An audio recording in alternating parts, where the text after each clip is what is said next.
अस्सलाम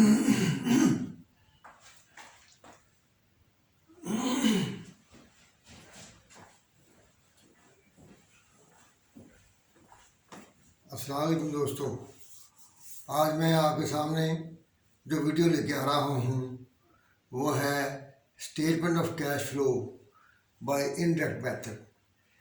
याद रखें, आजकल जितनी एनुअल स्टेटमेंट्स जारी होती हैं कंपनीज की तरफ से, उस पर ये मेथड अप्लाई होता है। ये मेथड वो अप्लाई करते हैं। IFRS 7 जो है वो आपको अलाउ करता है कि आप दोनों में से जो मेथड चाहे इस्तेमाल कर लें। तो आमतौर पर ये जो मेथड है इनडायरेक्ट, ये इस्तेमाल किया जाता है। तो इसमें थोड़ा मुश्किल है और इसको समझने के लिए ज़रूरत है। तो इसलिए आप डायरेक्ट मेथड पढ़ चुके हैं, उसी सवाल को मैं ये इनडायरेक्ट मेथड में कन्वर्ट कर दिया है। इसका सोल्यूशन किताब में नहीं है, ये मैंने खुद दिया है। इसका लिंक मैं आपको इसके सोल्यूशन का लिंक दे दूंगा। क्वेश्चन वही है जो पिछले सवाल में था और यही सवाल है। और इससे इसको इस तरीके से इसमें सबसे पहले क्या करते हैं, हम सबसे पहले ये करते हैं कि इनकम बिफोर इनकम टैक्स लेते हैं। मैं चाहता हूँ कि साथ साथ मैं आपको एक्सप्लेन करता जाऊँ और साथ साथ सवाल हल करता जाऊँ, ताकि आपका ध्यान जो है वो सवाल के में हो और इधर उधर ना हो। सबसे पहली बात यह है कि आपके पास, मैंने कल बताया था आपको कि आपको दो balance sheet, comparative balance sheet, एक इनकम स्टेटमेंट करंट ईयर की और साथ फर्दर इन्फॉर्मेशन होगी। बाद का फर्दर इन्फॉर्मेशन की जगह पे वो नहीं देता तो उसमें कवर कर देता है, लेकिन कम से कम ये तीन इन्फॉर्मेशन आपको मिले तो आप सवाल को इजीली हल कर सकते हैं। इसमें सबसे पहले हम करते हैं वही बात कि इनकम फ्रॉम ऑपरेशन। तो सबसे पहले हमारा आइटम है इनकम कैश फ्लो फ्रॉम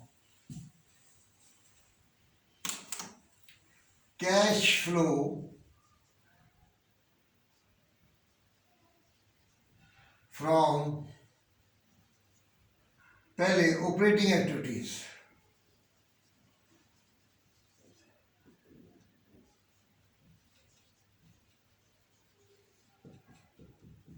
सबसे पहली है, इसमें आप लिखेंगे इनकम बिफोर इनकम टैक्स।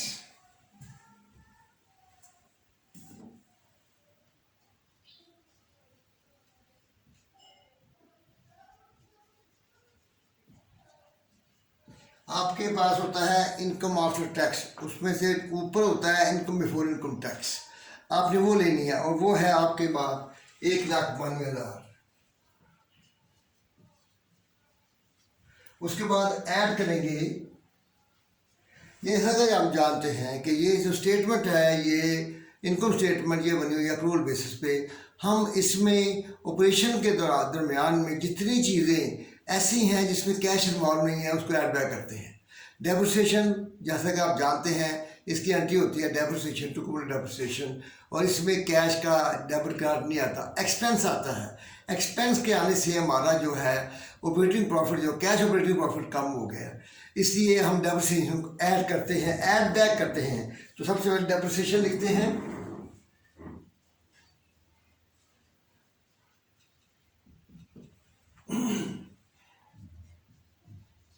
ये 9,000 आपके क्वेश्चन में है, 9,000 डेप्रिसिएशन है। उसके बाद वहां पे loss on disposal of equipment,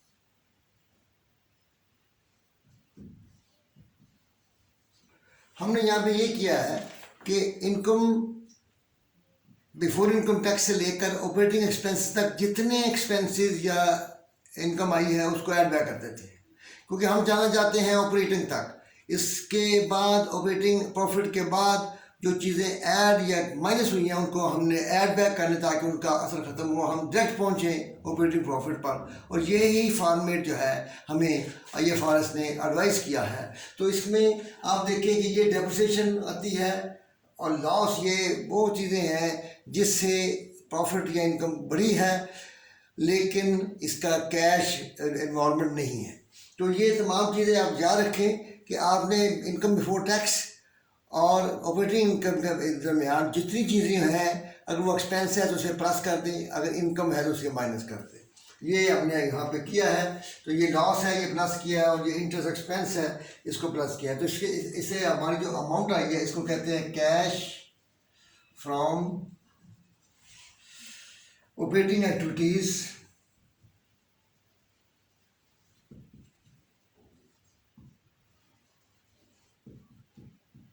before working capital.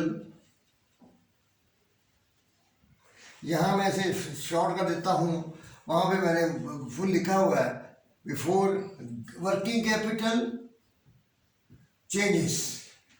Working capital क्या होता है? Current assets minus current liabilities. अब इसमें आपने जो इंक्रीज है, एसेट अगर इंक्रीज होते हैं तो आउटफ्लो है, एसेट इंक्रीज होते हैं तो आउटफ्लो है, एसेट डिक्रीज होते हैं तो इनफ्लो है, लायबिलिटीज इंक्रीज होती है तो इनफ्लो है, लायबिलिटीज डिक्रीज होती है तो आउटफ्लो है। बस ये चीज़ आपने ध्यान रखनी है। एसेट चाहे करंट हो नॉन करंट हो, जब भी एसेट इंक्रीज होगा तो हमारा, जब हम खरीदते हैं एसेट बढ़ते हैं, एसेट बढ़ते हैं तो हमारा कैश जाएगा। ठीक है जी, इस तरह हम एसेट बेचते हैं तो कैश आएगा। इसलिए याद रखें, ये रूल है कि increase in assets is outflow, decrease in asset is inflow, increase in liability is inflow and decrease in liability is outflow. तो इसके बाद हम आते हैं, सिर्फ हमने वो करना है करंट एसेट्स और करंट लायबिलिटीज पे, उसकी इंक्रीज डिक्रीज लेनी है। डिक्रीज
ये है, ये हमारे पास cash from operating activities after working capital changes. ये तमाम चीज़ें हमने दिखा दी हैं। 2,63,000 हमारे पास आ गया है। उसके बाद हम अदर आइटम लिखते हैं, टैक्स पेड,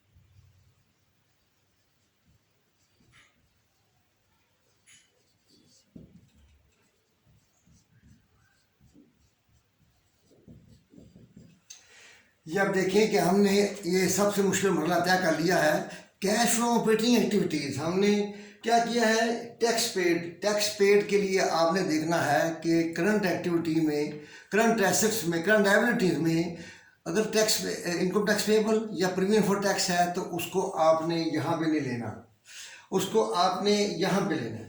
इस तरह इंटरेस्ट पेबल या इंटरेस्ट अक्रूड हो तो उसको आपने यहाँ नहीं लेना, यहाँ पे लेना है। तो इसके लिए आपको, जैसे हमने पहले बताया था कि इनकम टैक्स पेबल का टी अकाउंट बनाएंगे, और वो हम लास्ट वीडियो में बना चुके हैं, और उसको हम जब बनाएंगे तो उसके बाद वहाँ से कैश निकलाएगा, वहाँ से कैश निकला 49,000। ये 42,000 इंटरेस्ट वही है जो यहाँ पे है। क्यों? क्योंकि वहाँ पे आपकी जो सवाल है उसमें अक्रूड इंटरेस्ट पेबल नहीं है। इसका मतलब है जो इंटरेस्ट एक्सपेंस है वही कैश है। तो इसलिए ये हमने इसको वही अमाउंट ले ली, यहाँ एड बैक किया था, यहाँ पे वो एज ए कैश आउटफ्लो गई है। हमारा ये वही अमाउंट आई है 1,72,000 जो कि आई थी वहाँ पे डायरेक्ट मेथड में 1,72,000 ही आया था हमारा। तो यहाँ तक ये इख्तलाफ है।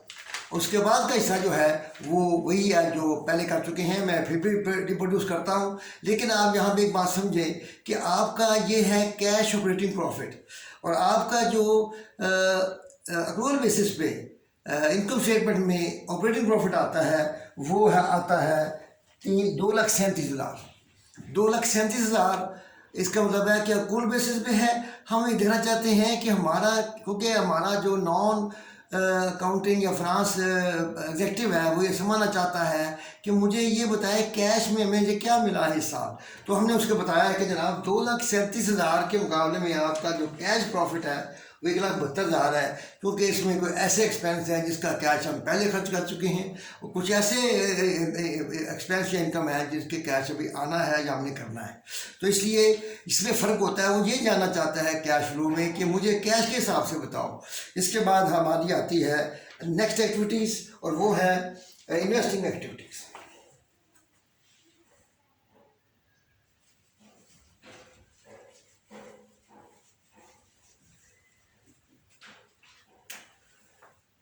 नंबर 1 ऑपरेटिंग और नंबर 2 इन्वेस्टिंग एक्टिविटीज़।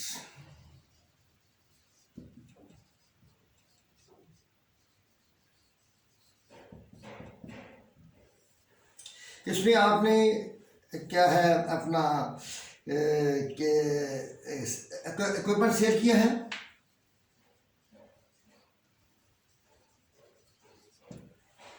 और वो है 4,000 आपके पास पैसा आया। परचेज ऑफ बिल्डिंग,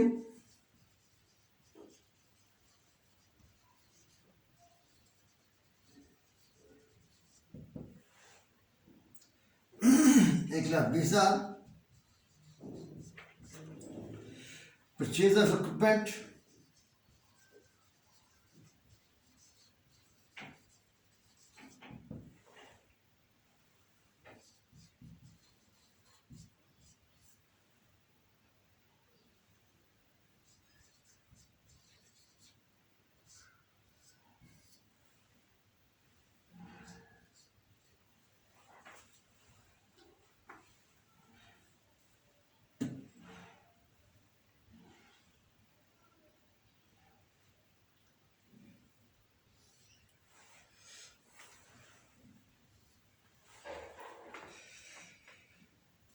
इसके बाद हम चलते हैं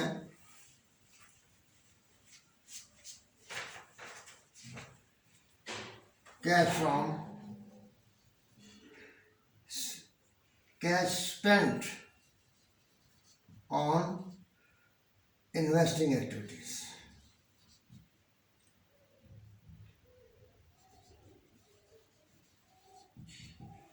ये हमारे दो हो गए ही, 1,72,000, एक है 41,000, सेपरेट रखा हुआ है। इसके बाद फाइनेंसिंग एक्टिविटीज 3,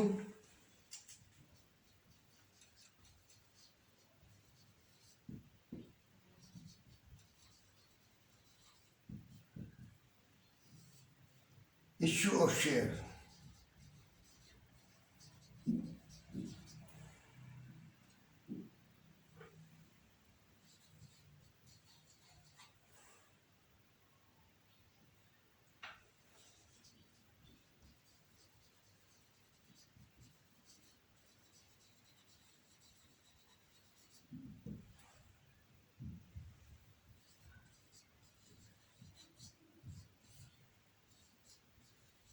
ये आगे है आपका कैश फ्रॉम फाइनेंसिंग एक्टिविटीज।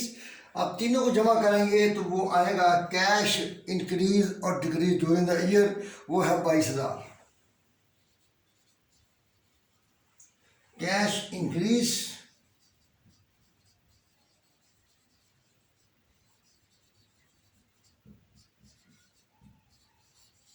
इसमें ओपनिंग बैलेंस जमा करें और वो है 33,000। ये 55,000 आपका वही अमाउंट आ जाएगी जो कि एंडिंग बैलेंस है। अगर ये आता है तो इसका मतलब सही है। एक बात बता दूं कि रिटेन अर्निंग मैं पहले भी क्लियर कर चुका हूं कि रिटेन अर्निंग का जब डिविडेंड क्लियर कट ना दे तो रिटेन अर्निंग का ओपनिंग बैलेंस यहाँ पे लिखें और एंडिंग बैलेंस यहाँ पे लिखें और प्रॉफिट आफ्टर टैक्स इनको स्टेटमेंट से लें और उसके बाद जो बैलेंसिंग फिगर है वो 29,000 हमने ये ली है। इस तरह वर्किंग करके आपने करना है और इस तरीके से इनडायरेक्ट मेथड में हम इसको शो करते हैं कैश फ्लो को।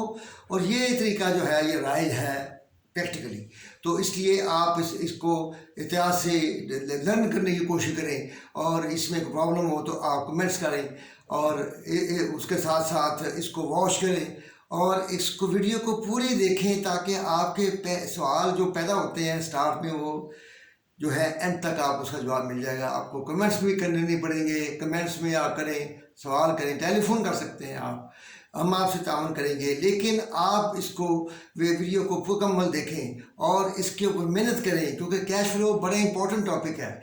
इसके कुछ हिस्से में आपके से कोई क्वेश्चन किया जा सकता है। जब तक आपको पूरी कैश फ्लो नहीं आएगी आप उसको सही नहीं कर सकते। अल्लाह ताला आपको कामयाबी अता फरमाए। मेहनत करें, अल्लाह को याद रखें और अपने अजीज़ों को याद रखें, ख़ास तौर पर वालिदैन को। अल्लाह हाफिज़।